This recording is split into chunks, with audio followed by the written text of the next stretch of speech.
இந்த வீடியோவில் நம்ம என்ன பார்க்க போகிறோம்னா, பிளட்டோட ஹீமோகுளோபினை எப்படி இன்க்ரீஸ் பண்ணுறது அண்ட் அனிமியா வராமல் எப்படி பார்த்துக்கலாம் அப்படின்றது தான் இந்த வீடியோவில் பார்க்க போகிறோம்.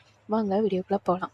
ஒரு நார்மல் ஹியூமன் பீயிங்க்கு ஹீமோகுளோபின் அளவு குறைஞ்சது 12 கிராம்ஸாலே இருக்கணும். அதுக்கு கீழே இருந்தாலே அதை நம்ம அனிமியான்னு கன்சிடர் பண்ணுவோம். தமிழில் இதை ரத்த சோகன் கூட சொல்லலாம். இதை 3 கேட்டகரியாக பிரிக்கலாம்: மைல்டு, மாடரேட், சிவியர். 11 கிராம்ஸ்க்கு கீழே இருந்தாலே அது மைல்டு, 11 to 9 கிராம்ஸ் கீழே போச்சுன்னா அது மாட்ரேட், 6க்கு கீழே வந்துச்சுனாலே அது சிவியர்.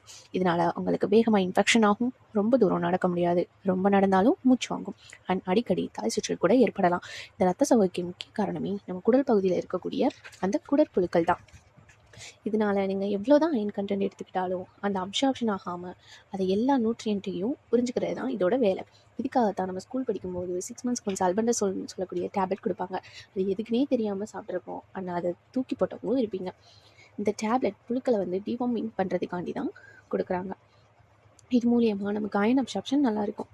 இப்போ உங்களுக்கு அனிமியா வந்துருச்சு, அப்போது அதுக்கான ட்ரீட்மெண்ட் ஸ்டார்ட் பண்ணியிருப்பீங்க இல்லையா?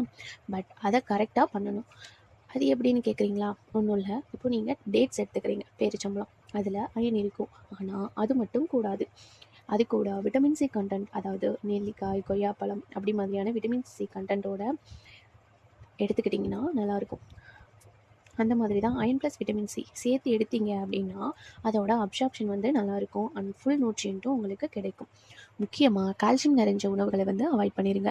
ஏன்னா அது நம்ம ஒரு ரத்தத்தை உறிஞ்சதுக்கான வாய்ப்புகள் இருக்குது. அதே மாதிரி தான் இந்த டீ காஃபியும் நம்ம ரத்தத்தை உறிஞ்ச வாய்ப்புகள் இருக்குது. இதுக்கு என்ன தான் சாப்பிட்றதுன்னு கேட்குறீங்களா? அப்போ இந்த ஆடு இருக்குது பார்த்தீங்களா, அந்த ஆடும் அதோட ஈரலும் சாப்பிடணும். நெக்ஸ்ட்டு கோழிக்கறி, பிராய்லர் இல்லைங்க, நாட்டுக்கோழி. முக்கியமாக கீரை நல்லா சாப்பிடுங்க. ஏன்னா அதில் ஃபோலிக் ஆசிட் நிறையா இருக்குது அண்ட் வெஜிடபிள்ஸும் நிறையா எடுத்துக்கோங்க. அதுலேயும் பீட்ரூட் அண்ட் வாழைக்காய் ரொம்ப ஹெல்த்தி. நீங்கள் டெய்லியும் பயிர் வகைகள் நிறையா எடுத்துக்கோங்க. ஃப்ரூட்ஸும் சாப்பிடலாம்.